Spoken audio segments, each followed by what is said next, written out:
Operação Lava Jato, Adarico Negromonte Filho, o último a se entregar, voltou para casa no início da noite. O irmão do ex-ministro das Cidades ficou 5 dias preso.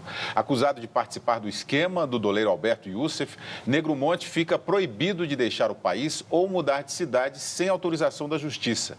E no Rio de Janeiro, o ex-diretor de abastecimento da Petrobras, Paulo Roberto Costa, prestou depoimento em casa. Paulo Roberto Costa cumpre prisão domiciliar desde outubro e é monitorado por uma tornozeleira eletrônica.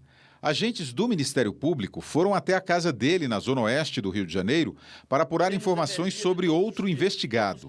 Sérgio Machado, presidente licenciado da Transpetro, teria um enriquecimento incompatível com a renda. Ele nega. Os procuradores brasileiros que foram até a Suíça analisar contas de Paulo Roberto Costa no país voltam ao Brasil agora à noite.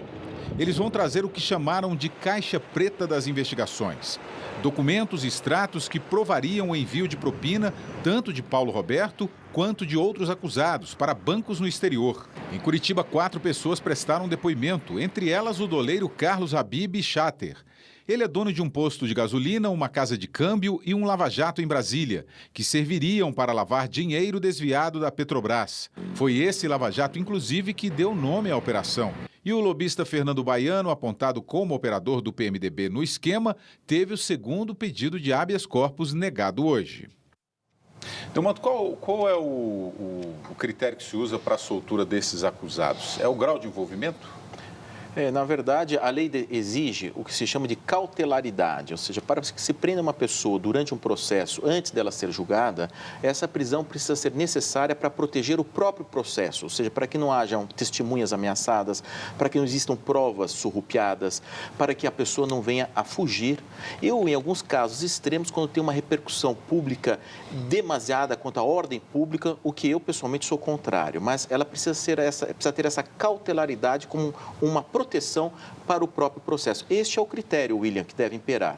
Agora, envolvimentos menores, né, como este, que seria subalterno desse doleiro Youssef, e isso leva a uma interpretação, o juiz entendeu que a sua prisão não seria mais necessária. Ou seja, há uma diferenciação entre acusados nesse momento. Você tem acompanhado, é claro, esse caso. E aqui, os nossos telespectadores sempre perguntam se essas pessoas que estão sendo acusadas, envolvidas nesse escândalo da Petrobras, se elas serão realmente punidas. Olha, a tendência é que venham sentenças condenatórias, porque, pelo que nós já lemos dos despachos, das decisões do juiz Moro, e pela quantidade de extratos bancários, de interceptações telefônicas, aliás, deve ter muita gente preocupada, porque eles estão vindos da Suíça com vários extratos bancários, né? E isto, eu não tenho dúvida que virão condenações pesadas em nível de mensalão, e até aqui há uma dúvida, porque quando estava o caso do mensalão lá no Supremo, todos eram contra o foro privilegiado porque não tinha como recorrer. E agora que está aqui embaixo, muitos são a favor de levar para o Supremo justamente onde não tem recurso.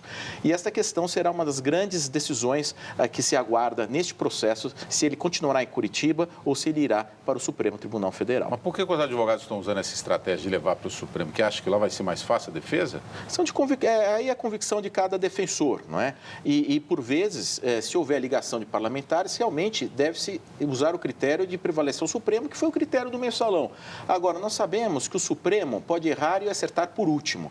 Depois do Supremo, não há uma autoridade acima do Supremo Tribunal Federal no Brasil, nem cortes internacionais têm o poder de anular decisões do Supremo. Ou seja, é uma decisão soberana que será adotada pelo ministro Teori Zavascki de separar ou não este processo.